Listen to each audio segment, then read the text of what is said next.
Shri Subhash Ganguly ji. Question number 5। Sir, answer is laid on the floor of the House. अध्यक्ष जी, मेरे सपीदो विधानसभा क्षेत्र में दिल्ली कटरा और NH 152D की क्रॉसिंग के पास IMT बनाने का सरकार ने एक प्रपोजल दिया है, लेकिन जो मुख्यमंत्री जी ने मुझे जवाब दिया, इसमें ई भूमि लैंड पूलिंग पॉलिसी 2022 और लैंड पार्टनरशिप पॉलिसी 2022 के तहत पोर्टल के ऊपर किसानों से कहा गया कि अपनी जमीन के रेट और अपनी ऑफर भरो। लेकिन जितना मैंने पूछा है और इन पॉलिसीज को पढ़ा है, तो डीसी रेट को बेस रेट बनाकर ही जमीन की वैल्यू सरकार वो करती है। लेकिन दो हाईवे निकलने के कारण वहां पर जमीनों के रेट काफी ऊंचे हो गए हैं और डीसी रेट और मार्केट रेट के अंदर बहुत बड़ा गैप है।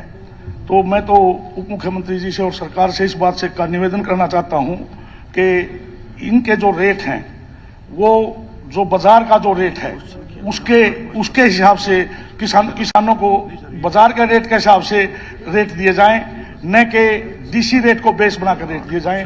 तो उप मुख्यमंत्री जी से निवेदन है कि जो वहां बाजार का रेट है उसके हिसाब से हमारे किसानों को पैसे देने की बात की जाए।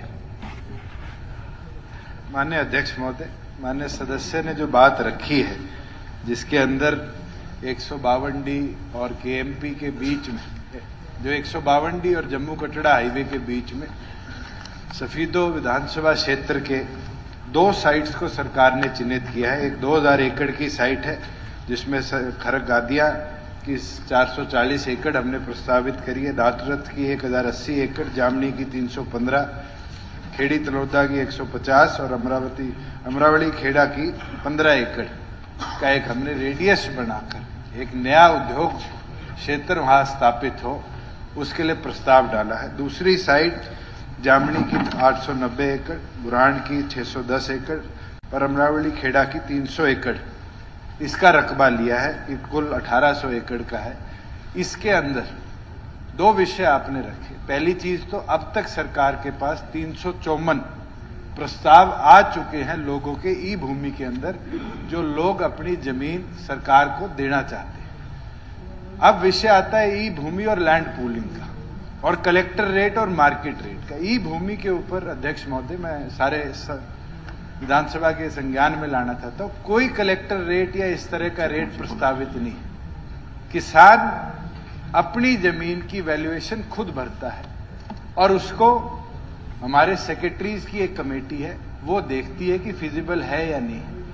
अगर फिजिबल होती है तो जो हमारा लैंड परचेज बोर्ड है उसके अंदर प्रस्ताव जाता है और वो फिर आगे कोई अगर नेगोशिएशन फार्मर से डायरेक्टली सरकार के साथ होती है, कर हम उसको खरीदने का काम करते हैं, जिसके अंदर लगभग 40 से ऊपर प्रोजेक्ट्स को हमने सक्सेसफुली आज इंप्लीमेंट करने का काम किया।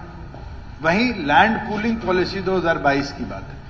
लैंड पूलिंग पॉलिसी के अंदर कोई रेट किसान के साथ प्रस्तावित कलेक्टर रेट या बेस रेट नहीं है, बल्कि सरकार उसको हिस्सेदार बनाती है प्रोजेक्ट के और उसकी वैल्यूएशन जो वो अग्री करता है और जो टोटल प्रोजेक्ट कॉस्ट है उसका बेस बनाकर शेयरिंग के ऊपर आगे वो प्रोजेक्ट डेवलप किया जाएगा। और जब वो प्रोजेक्ट बिकेगा उसके अंदर अगर वो प्रॉफिट लेना चाहता है तो प्रॉफिट लेगा, और वो अगर जमीन का हिस्सा डेवलप्ड लेना चाहता है तो डेवलप्ड हिस्सा देने का काम करेंगे।